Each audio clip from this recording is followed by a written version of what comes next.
안녕하세요. 이혼한 지 2년이 지났지만 아직도 매일 후회하며 살고 있는 여자입니다. 제 이야기는 정말 부끄럽고 변명의 여지가 없는 이야기예요. 하지만 저와 같은 실수를 하는 사람이 없었으면 하는 마음으로 용기 내어 글을 써봅니다. 저는 5년 전에 결혼했어요. 남편은 말수가 적지만 정말 성실하고 따뜻한 사람이었어요. 연애할 때부터 저를 정말 소중하게 대해주었고 제 말을 끝까지 들어주는 사람이었어요. 저는 그런 남편과 결혼하면서 내가 정말 복받은 사람이구나라고 생각했어요. 무엇보다 시댁분들이 정말 좋았어요. 특히 시어머니는 저를 친딸처럼 아껴주셨어요.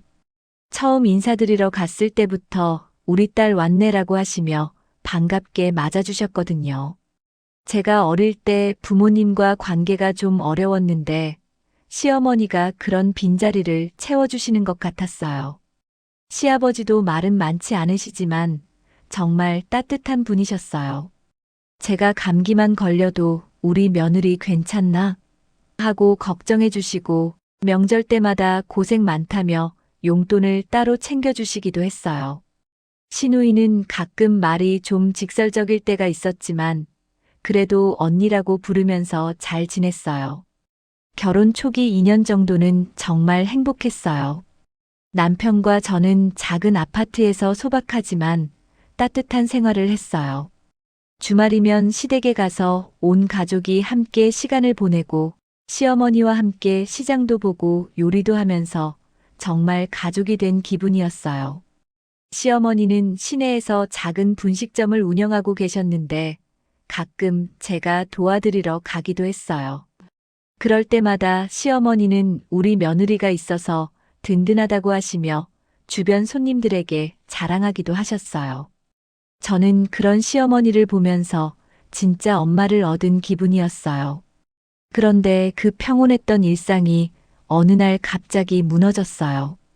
그날은 평범한 화요일이었어요. 저는 회사에서 일하고 있었는데 남편에게서 급한 전화가 왔어요. 여보, 지금 당장 병원으로 와. 어머니가 쓰러지셨어. 남편의 목소리에는 당황과 공포가 섞여 있었어요. 저는 급하게 회사의 상황을 말하고 병원으로 달려갔어요.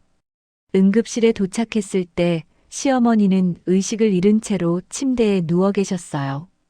의사 선생님 말씀으로는 평소에 간이 좋지 않으셨는데 그날 가게에서 갑자기 쓰러지셨다고 했어요. 간 수치가 심각하게 나빠진 상태라서 정밀 검사를 해봐야 한다고 하셨어요. 그날 밤 저는 시어머니 병실에서 밤을 새웠어요. 시어머니의 손을 잡고 있으니까 정말 많은 생각이 들었어요. 이분이 없었다면 내가 이렇게 행복할 수 있었을까? 이분이 나를 딸처럼 사랑해주지 않으셨다면 나는 어떻게 살았을까? 그런 생각들이 계속 머릿속을 맴돌았어요. 다음 날 정밀 검사 결과가 나왔어요. 의사 선생님은 심각한 표정으로 저희 가족을 불러 모으셨어요. 간경화가 상당히 진행된 상태입니다. 지금 상황으로는 간 이식이 필요합니다. 최대한 빠른 시일 내에요. 그 말을 듣는 순간 머릿속이 하얘졌어요. 시아버지는 한동안 말씀을 못 하시더니 떨리는 목소리로 얼마나 기다려야 하나요? 라고 물으셨어요. 뇌사자 간이식을 기다리기에는 환자분 상태가 너무 급합니다. 생체간 이식을 고려해 보셔야 할 것 같습니다. 생체간 이식. 가족 중 누군가가 간의 일부를 떼어서 기증해야 한다는 뜻이었어요. 저희는 모두 충격에 빠져서 한동안 아무 말도 할 수 없었어요. 그때 남편이 가장 먼저 말했어요. 제가 검사 받아보겠습니다. 저는 그 말을 듣고 가슴이 철렁 내려앉았어요. 물론 시어머니를 살려야 한다는 생각도 있었지만 남편이 위험한 수술을 받는다는 게 무서웠어요. 여보, 위험한 수술 아니야? 다른 방법은 정말 없을까? 남편은 제 손을 잡고 조용히 말했어요. 어머니를 살릴 수 있는 방법이 이것뿐이라면 내가 하는 게 맞지. 시아버지도 아들아, 그래도 너무 위험한 거 아니냐고 하셨지만 남편의 의지는 확고했어요. 시누이는 여자라서 신체 조건상 어려울 수 있다고 의사가 말했고, 시아버지는 나이가 많아서 기증자가 될 수 없었어요. 결국 남편이 검사를 받았고, 다행히 기증 조건에 적합하다고 나왔어요. 수술 날짜도 일주일 후로 잡혔어요. 그 일주일 동안 저는 정말 복잡한 감정을 느꼈어요. 한편으로는 시어머니가 살 수 있다는 안도감이 있었지만, 다른 한편으로는 남편이 위험한 수술을 받아야 한다는 두려움이 컸어요. 그리고 무엇보다 이 모든 상황이 너무 버거웠어요. 수술 전날 밤 남편과 저는 오랫동안 이야기를 나눴어요. 무서워? 라고 물으니까 남편은 조금, 하지만 어머니가 더 무서우실 거야 라고 대답했어요. 저는 남편 품에서 울었어요. 미안해. 그리고 고마워. 당신이 아니었으면 어머니가. 미안하다고 하지 마. 이건 당연한 일이야. 그리고 어머니는 너의 어머니이기도 하잖아. 남편의 그 말이 가슴을 찔렀어요. 저를 위해서 해주는 일이라고 생각하니까 부담스러웠거든요. 수술 당일 남편이 수술실에 들어가는 모습을 보면서 저는 정말 많은 생각을 했어요. 내가 이 가족의 며느리가 되지 않았다면 남편이 이런 일을 겪지 않아도 됐을 텐데. 그런 생각이 자꾸 들었어요. 수술은 6시간이 걸렸어요. 그 6시간 동안 저는 병원 복도에서 계속 기도했어요. 남편도 무사하고 시어머니도 무사하기를, 모든 게 잘 되기를 간절히 바랐어요. 다행히 수술은 성공적으로 끝났어요. 의사 선생님은 둘 다 상태가 좋다고 말씀해 주셨어요. 시어머니는 며칠 후 의식을 회복하셨고 남편도 일주일 만에 걸을 수 있게 되었어요. 시어머니가 의식을 되찾고 제일 먼저 하신 말씀이 우리 아들아, 고생했다였어요. 그 모습을 보면서 저는 또 울었어요. 정말 다행이라는 안도감과 동시에 이제 시작이라는 부담감이 몰려왔어요. 퇴원 후 저희 일상은 완전히 바뀌었어요. 시어머니는 회복하셨지만 여전히 조심해야 할 것들이 많았어요. 음식도 조심해야 하고, 약도 정확한 시간에 드셔야 하고, 정기적으로 병원 검진도 받아야 했어요. 남편은 시어머니 건강에 대해서 정말 예민해졌어요. 조금이라도 시어머니 몸에 안 좋을 수 있는 일이 생기면 바로 지적했어요. 이런 음식은 어머니가 드시면 안 된다고 했잖아. 왜 상에 올려놨어? 약 시간 지났는데 왜 안 챙겨드렸어? 병원 예약 날짜 확인했어? 잊으면 안 돼. 처음에는 시어머니를 걱정하는 마음에서 하는 말이라고 생각했어요. 실제로 그랬을 거고요. 하지만 저에게는 그 모든 말들이 압박으로 다가왔어요. 내가 잘못 챙기면 시어머니한테 무슨 일이 생기는 거 아닐까? 남편이 그렇게 큰 희생을 했는데 내가 제대로 돌보지 못하면 어떻게 하지? 내가 실수하면 남편의 희생이 의미 없어지는 거 아닐까? 이런 생각들이 계속 저를 짓눌렀어요. 시누이도 은근히 저에게 압박을 주었어요. 형수, 우리 오빠가 정말 대단한 일을 했잖아요. 엄마 살린 거예요. 형수도 이제 엄마한테 더 잘해야 하는 거 아닌가요? 형수는 정말 복 받은 거예요.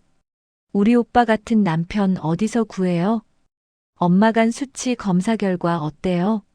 형수가 잘 챙겨주고 계시죠? 이런 말들을 들을 때마다 저는 숨이 막혔어요. 물론 시누이가 나쁜 의도로 한 말은 아니었을 거예요. 하지만 저에게는 너는 이 가족에게 빚을 진 사람이다.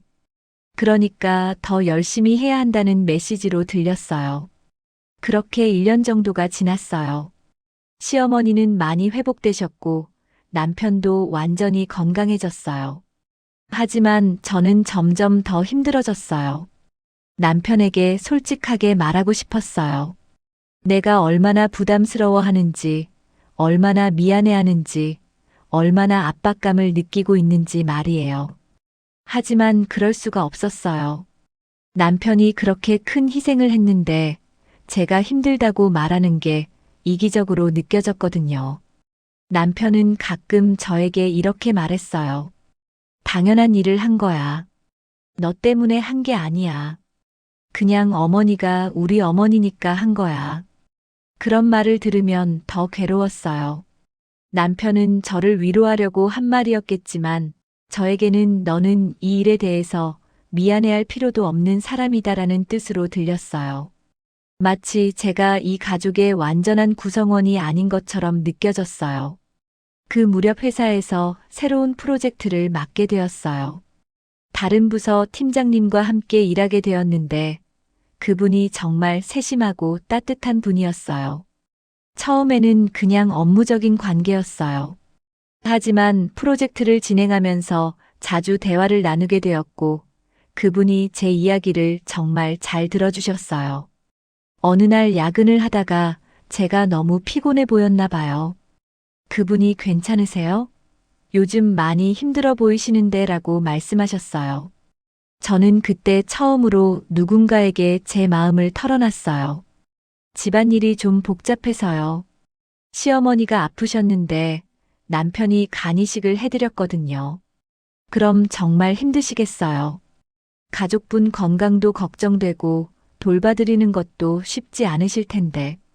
그분은 제 상황을 이해해 주셨어요. 그리고 계속해서 따뜻한 관심을 보여주셨어요. 오늘도 일찍 못 가세요? 집에서 기다리시는 분들 걱정하실 텐데. 점심 제대로 드셨어요? 너무 마르신 것 같은데. 힘들면 언제든지 말씀하세요. 제가 도울 수 있는 일이 있으면 도와드릴게요. 그런 말들이 저에게는 정말 큰 위로가 되었어요. 집에서는 항상 제가 누군가를 돌봐야 하고, 제가 조심해야 하고, 제가 미안해해야 하는 사람이었는데, 직장에서는 누군가 저를 걱정해주는 사람이 있다는 게 너무 고마웠어요. 그분은 제 이야기를 들어주시면서 이렇게 말씀하기도 하셨어요. 남편분이 정말 훌륭한 일을 하신 거네요. 하지만 그렇다고 해서 당신이 위축될 필요는 없어요. 당신도 충분히 힘들고 충분히 잘하고 계시는 거예요. 그 말을 듣는 순간 눈물이 날 것 같았어요. 그동안 누구도 저에게 잘하고 있다고 말해준 사람이 없었거든요. 모두들 저에게 더 잘해야 한다고만 말했어요. 힘들면 쉬어도 돼요. 당신이 잘못한 게 아니라는 건 저도 알아요. 그분의 그 말이 제 마음 깊숙이 박혔어요. 그동안 제가 얼마나 외로웠는지, 얼마나 이해받고 싶었는지 깨달았어요. 처음에는 정말 순수한 마음이었어요. 그분이 저를 이해해주고 위로해주시는 게 고마웠을 뿐이에요. 하지만 시간이 지나면서 그 마음이 조금씩 변해갔어요. 회사에 가는 게 즐거워졌어요. 그분과 대화하는 시간이 하루 중 가장 편안한 시간이었어요. 집에 가는 것보다 회사에 있는 게 더 편했어요. 그분도 저에게 특별한 관심을 보여주시는 게 느껴졌어요. 다른 직원들과 대할 때와는 다른 눈빛으로 저를 바라보셨고, 저만을 위한 시간을 따로 내어주시기도 했어요. 오늘 저녁에 시간 있으세요? 프로젝트 관련해서 이야기할 게 있어서요. 처음에는 정말 업무 이야기였어요. 하지만 점점 개인적인 이야기를 나누는 시간이 늘어났어요. 힘들 때는 저한테 연락하세요. 언제든지 들어드릴게요. 당신은 정말 좋은 사람이에요. 그런데 너무 많은 걸 혼자 감당하려고 하시네요. 그런 말들을 들으면서 저는 점점 그분에게 의지하게 되었어요. 그분과 함께 있을 때만큼은 잘못한 게 없는 사람, 이해받는 사람, 소중한 사람이 된 기분이었어요. 그리고 결국 저는 선을 넘고 말았어요. 그날은 프로젝트 마감일이 다가와서 늦게까지 야근을 했어요. 거의 모든 직원들이 퇴근하고 저희 둘만 남아 있었어요. 정말 고생 많으셨어요. 이 프로젝트 성공한 건 다 당신 덕분이에요. 그분이 저에게 그렇게 말하면서 어깨를 살짝 만지셨어요. 그 순간 저는 어떤 감정인지 모를 감정에 휩싸였어요. 저도 이렇게 인정받는 기분이 오랜만이에요. 당연히 인정받아야죠. 당신은 정말 대단한 사람이에요. 그분의 눈빛이 저를 간절히 바라보고 있었어요. 저도 모르게 그 눈빛에 빨려 들어갔어요. 그날 밤 저는 돌이킬 수 없는 선을 넘었어요. 처음에는 한 번뿐이야. 다시는 이런 일 없을 거야 라고 생각했어요. 하지만 그 한 번이 두 번이 되고 세 번이 되었어요. 저는 그분과 만나는 시간이 너무 소중했어요. 그분과 함께 있을 때만큼은 제가 누군가에게 빚진 사람이 아니라 그냥 한 명의 여자로서 사랑받는 사람이 된 기분이었어요. 하지만 집에 돌아갈 때마다 죄책감이 몰려왔어요. 남편이 간을 떼어줄 정도로 사랑하는 가족을 위해 희생했는데 저는 그 남편을 배신하고 있는 거잖아요. 그래도 멈출 수 없었어요. 그 순간만큼은 제가 자유로운 사람이 된 기분이었거든요. 하지만 거짓말은 오래 갈 수 없었어요. 그날은 토요일이었어요. 남편이 갑자기 제 핸드폰을 보고 싶다고 했어요. 무언가를 보여주려고 하는 것 같았는데 저는 순간 얼굴이 하얘졌어요. 왜? 무슨 일이야? 아니야. 그냥 사진 하나 보려고. 저는 핸드폰을 건네줄 수 없었어요. 그 안에는 그분과 주고받은 메시지들이 있었거든요. 지우려고 했지만 깜빡하고 못 지운 게 몇 개 있었어요. 왜 안 줘? 뭐가 문제야? 남편의 눈빛이 변했어요. 저는 더 이상 피할 수 없다는 걸 깨달았어요. 결국 남편이 제 핸드폰을 보게 되었어요. 그 순간 남편의 얼굴이 일그러지는 걸 봤어요. 이게 뭐야? 남편은 제가 그분과 주고받은 메시지들을 읽고 있었어요. 업무 이야기가 아닌 개인적이고 애정적인 내용들을 말이에요. 여보, 이건 이 사람이 누구야? 회사 사람? 남편의 목소리가 떨리고 있었어요. 저는 아무 말도 할 수 없었어요. 답해봐. 이게 뭔지 설명해봐. 그때까지도 저는 변명을 하려고 했어요. 업무적인 관계야. 오해할 일 아니야 라고 말하려고 했어요. 하지만 메시지 내용이 너무 명확했어요. 남편은 계속 메시지를 읽더니 갑자기 핸드폰을 바닥에 던졌어요. 내가 어머니 살리려고 내 몸을 잘라줬는데 너는 왜 나한테 이래? 그 말을 듣는 순간 저는 무너졌어요. 무릎을 꿇고 울면서 사과했어요. 미안해.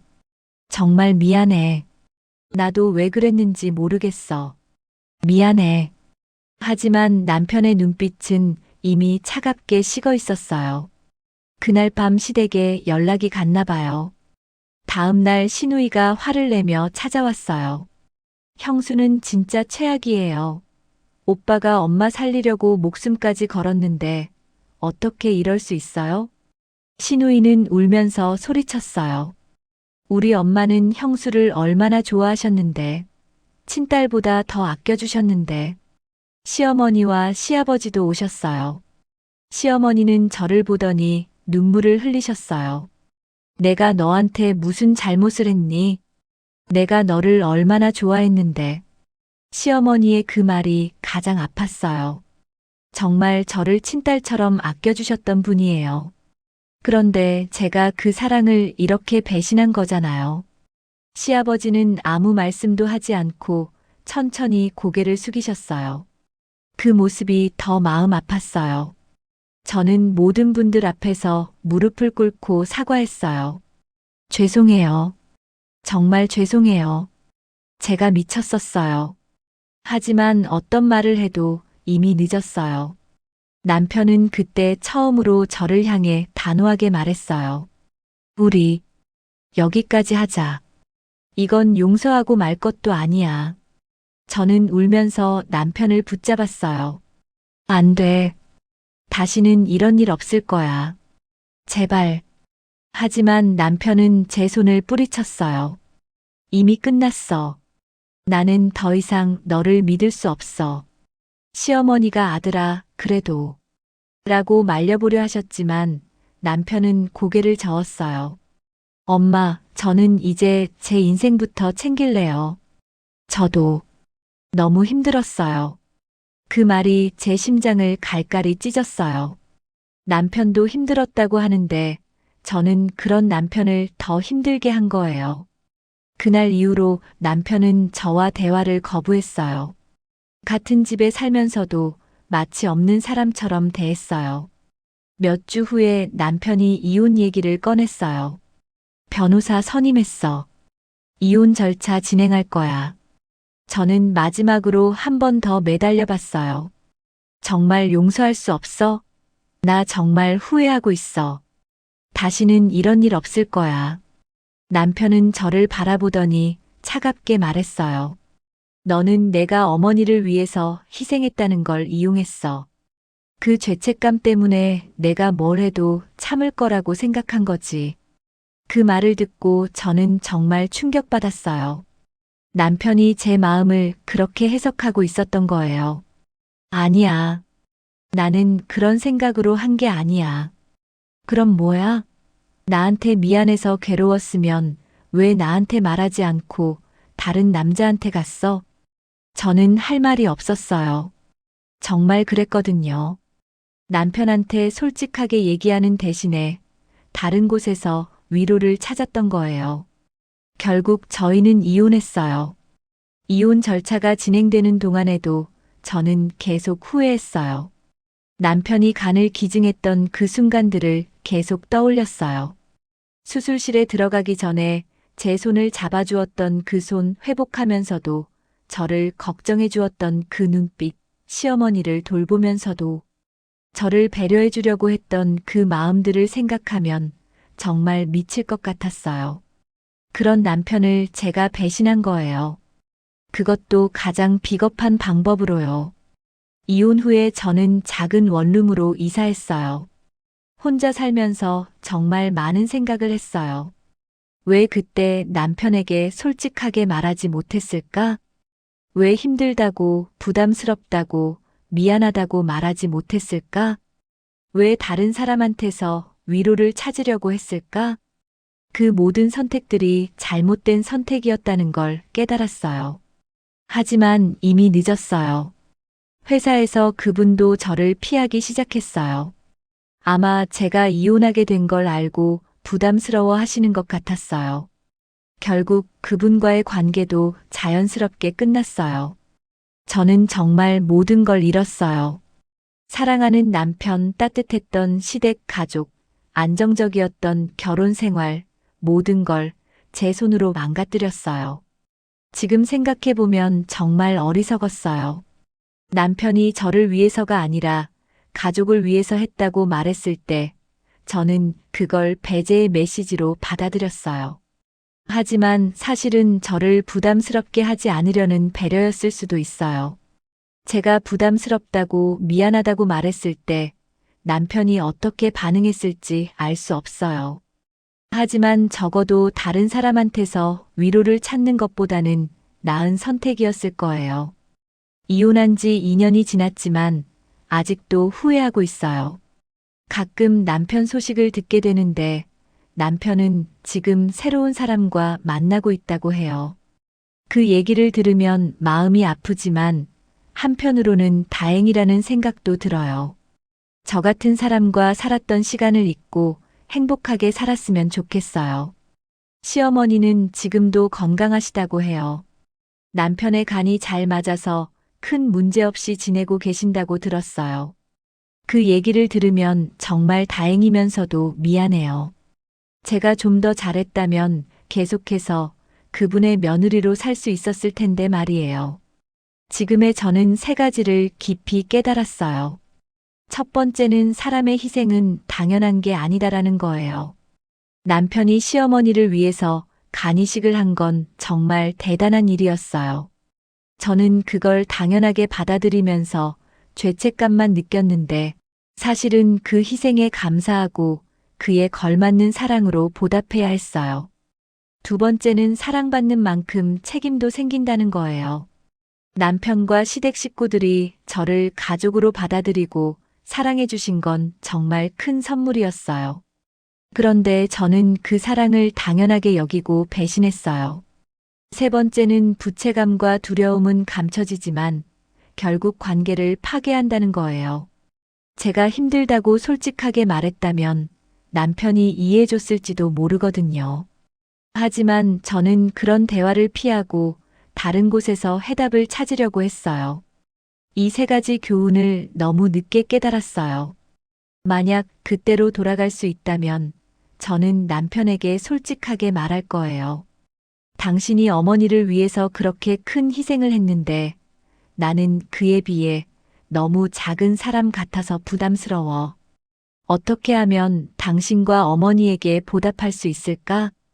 그렇게 말했다면 남편이 어떻게 대답했을까요? 아마 저를 안아주면서 그런 생각하지 마. 우리는 가족이야라고 말해줬을지도 모르겠어요. 하지만 이제는 돌이킬 수 없어요. 저는 남편이 생명을 걸고 지켜낸 손을 제가 스스로 놓아버렸어요. 혹시 이 글을 읽고 계신 분들 중에서 저와 비슷한 상황에 계신 분이 있다면 제발 저처럼 하지 마세요. 부담스럽고 미안하고 힘들면 배우자에게 솔직하게 말해보세요. 혼자 감당하려고 하지 마시고 다른 곳에서 위로를 찾으려고 하지 마세요. 사랑하는 사람을 잃는 고통이 얼마나 큰지 저는 너무 잘 알거든요. 제 이야기를 끝까지 읽어주셔서 감사합니다. 정말 부끄러운 이야기지만 누군가에게는 도움이 되었으면 좋겠어요.